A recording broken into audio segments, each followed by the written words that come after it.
اصفر واحمر واخضر. والفلفل لازم نقطعه بالطريقه اللي انا عاملاها دي، اللي هي صوابع رفيعه، يعني لا رفيعه قوي ولا تخينه قوي، بس تبقى مستقيمه. فعشان كده بشيل الجزء اللي فوق بتاع الفلفل والجزء اللي تحت، وبقطعه بقى الصوابع كده او عصيان وزي ما تحبوا تسموها. عندي كمان جزر وعندي بصل. ده الخضار اللي انا هحشي بيه. دي لحمة البفتيك عندي. لو اللحمة شرايح البفتيك جاية تخينة لازم تدقدقيها شوية، بس انا خليت الجزار يدقها لي قوي عشان انا عارفة ان انا هعمل بيها الشرايح دي او اللفائف دي، الرولز. فهي معلش لسه مجمدة شوية، انا بفكها عشان ما يبقى البلاستيك بعيد عنها هتفك بسرعة. يا بنات، فرصة وانا بوريكم اللحمة اوعي تفكيها من تلجها بره. انت هتعملي حسابك بكرة هعمل كذا، تطلعي اللحمة او الفراخ من الفريزر، حطيها في طبق او صينية وحطيها على رف التلاجة كده، تفك على مهلها وتبقى بتفك بطريقة صحية. انما لما بنبيتها بره التلاجة غلط، طريقتها كده غلط، بتدخلها بكتيريا وبتبقى مش صحية. المهم انا بعمل هنا تتبيلة اللحمة، انا كاتبها لكم. ملح طبعا وبابريكا وبهارات لحمة. بحط هنا باربيكيو صوص. التتبيلة ديت يعني انا من عندي، انا اللي كونتها، لا بس فعلا فعلا طلع طعمها في منتهى الجمال. وفي بودرة بصل وبودرة ثوم، وحطيت مستردة وباربيكيو صوص وخل. طبعا الكميات بتقدري انت حسب اللحمة اللي انت هتعمليها. بقلبهم مع بعض كلهم، وهبتدي بقى اتبل شرايح اللحمة.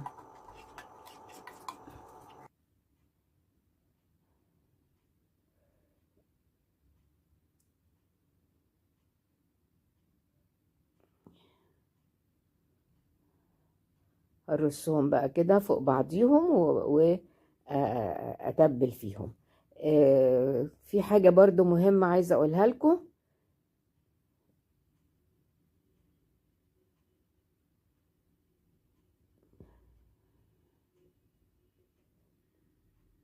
سواء هتتبلي لحمة او سواء هتعملي لحمة او هتعملي فراخ محشية، انا في ناس بتاخد شرايح الفراخ وشرايح اللحمة زي ما هي وتروح عايشيها. لا لا، بتبقى مش حلوة بالمرة، يعني لازم نتبلها، لازم تتبل. حتى لو حطيتيها في صوص بعد كده، حتى لو حطيتيها في بيض وبقسماط، لازم شرايح الفراخ وشرايح اللحمة تتبل. انا هنا بقى بعد اخدت الشريحة، حطيت عليها بقى الجزر وفلفل، وحطيت يعني المقدار اللي يخليني اقدر الفها براحتي. طبعا لازم اقفلها بتوثبيك، تقفليها كويس عشان ما تفتحش معاكي واحنا بنسويها. اذا لقيتي الشريحة دي كبيرة، لو لقيتي الشريحة كبيرة معاكي اقسميها نصين. فانا هقسم دي نصين لان لقيتها كبيرة معايا. جربوا الوصفة دي يا بنات، في العزايم كمان بتبقى شيك قوي على السفرة. بتتاكل مع رز ابيض كده، او شوفوا هعمل انا معاها رز، انتوا هتشوفوا ان شاء الله الرز هيبقى ازاي.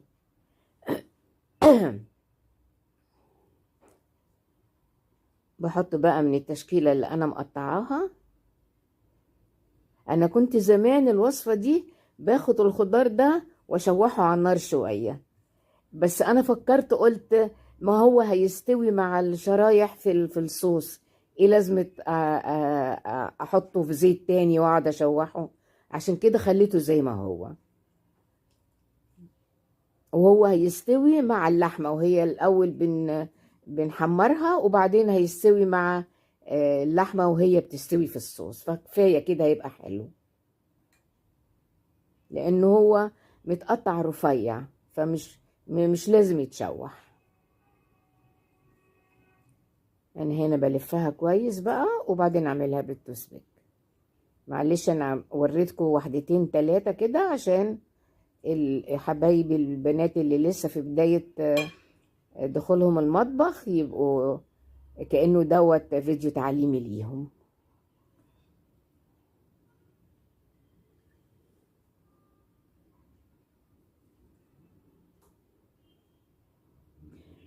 ما تنسونيش بقى في اللايك والشير، يا ريت حبيباتي اللي بيتابعوني باستمرار يعملوا شير في الصفحات بتاعتهم، سواء فيسبوك او تويتر او انستجرام. هكون شاكرة ليكم جدا.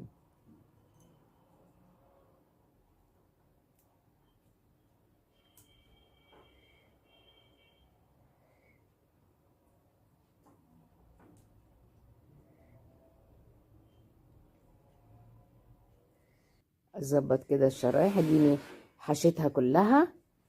وطبعا في اتبقى عندي الخضار ده، فكروا انتوا بقى انا هعمل بيه ايه لغاية ما نيجي للمرحلة بتاعت استخدامه. لان طبعا انا والله الفكرة جات لي وانا بشتغل، قلت طب الفلفل ده كله والبصل والجزر ده هوديه فين؟ فجاتني فكرة وانا بشتغل، هقولها لكم دلوقتي.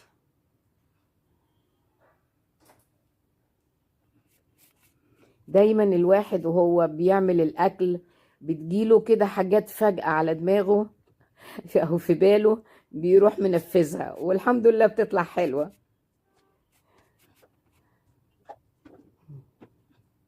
هما اللي بيقولوا لي، اللي بياكل الحاجة اللي بيقولوا لي انها بتطلع حلوة.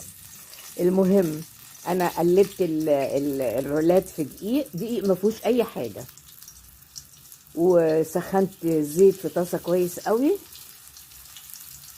وخليت بقى النار متوسطة، لا عالية ولا واطية، وابتدي احط الرولات جنب بعضها كده.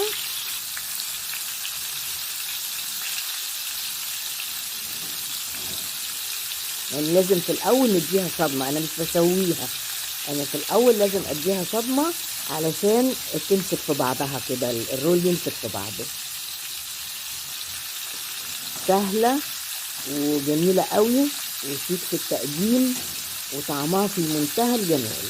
اتمنى اللي ما جربهاش قبل كده يجربها بطريقتي، ان شاء الله ان شاء الله هتعجب كل اللي يدوقها باذن الله.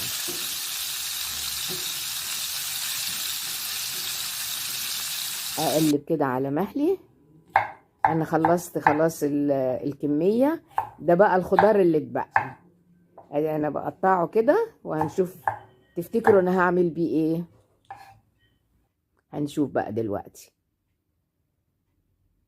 دي الاجزاء بتاعت الفلفل اللي قلت لكم عليها، باخد الجزء اللي فوق والجزء اللي تحت، عشان بعد كده العيدان بتاعت الخضار دي تبقى مستقيمة كده، ما فيهاش اي التواء.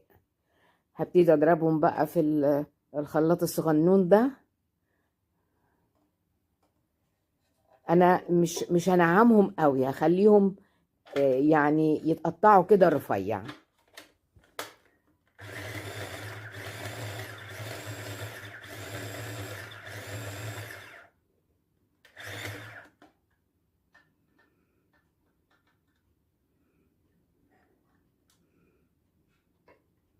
اجهزتي اثريه، معلش هو شكله، لانه يعني اقل حاجه في اللي انا بستخدمها دي عمرها 35 سنه. في حاجات عمرها 40 وحاجات 42، وهرياهم شغل. شايفين بقى انا ليه عملت في الطاسه الستانلس ستيل مش طاسه غير لاصقه؟ علشان تتكون الطبقه دي مهمه جدا، دي اساس الجريفي. فشفتوا بقى الخضار انا هعمل بيه ايه؟ هعمل بيه الصوص. هو صوص الجريفي بيبقى بس ان احنا نكحت الطبقة دي ونحط لها مية او شوربة ونسيبها تغلي، لما تدخن نسقط فيها اللحمة. لكن انا عشان الخضار استخسرته فجاتني فكرة ان انا اعمل بيه الصوص. انا كحت الطبقة وبعدين قلبت شوية الخضار وزودته مية، وهحط بقى شوية ملح وشوية برضو بهارات فراخ، بهارات لحمة، وحطيت مكعب مرق خضار، وبرضو هحط شوية باربيكيو. يا على جمال الصوص يا بنات والله وانا باكلها، وشوية مستردة.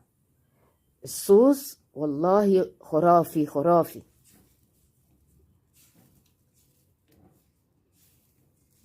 هقلبه بقى وهوطي عليه على اساس ان كل الطبقة اللي في قاع الطاسة خلاص. شوفي كله طلع، وشوفي الصوص تخن ازاي، لان الطبقة دي كانت عبارة عن التغليف، جزء من التغليف اللي حوالين اللحمة.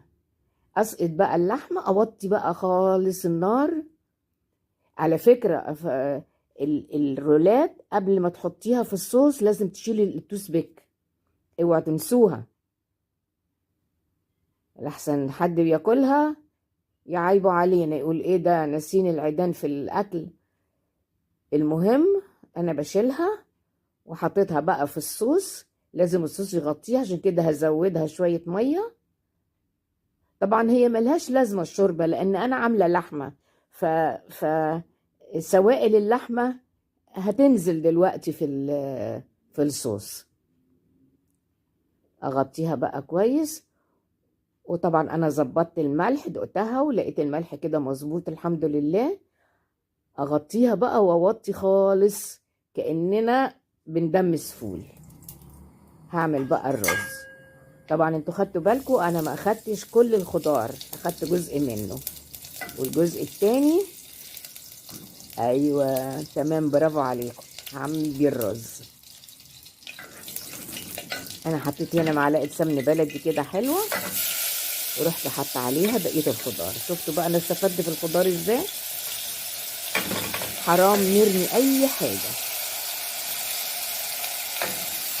فكري لو عندك بواقي حاجه فكري لها بتفكيره كده، يعني زي ما بنقول كده اعاده تدوير. برضو الخضار عطى للرز طعم تحفه، والصوص عطى للرولات طعم بجد. يعني بصراحة أنا أول مرة أعمل الفكرة دي. أنا كنت دايما بعمل الطريقة التقليدية لللفائف.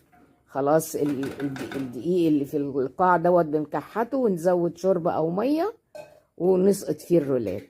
لكن أنا الخضار اللي اتبقى خلاني أعمل كده.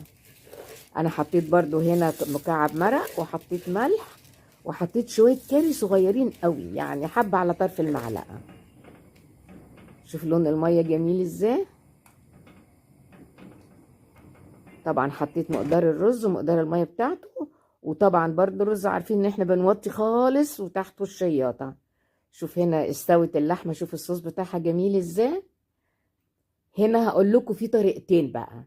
الرولات عندك اهي، ممكن تنشليها من الصوص وتضربيه بالبلندر يبقى جوسي وسائل كده، بس انا بحبه يبقى زي ما هو في قطع الخضار كده تبقى جميلة، والرز معاها.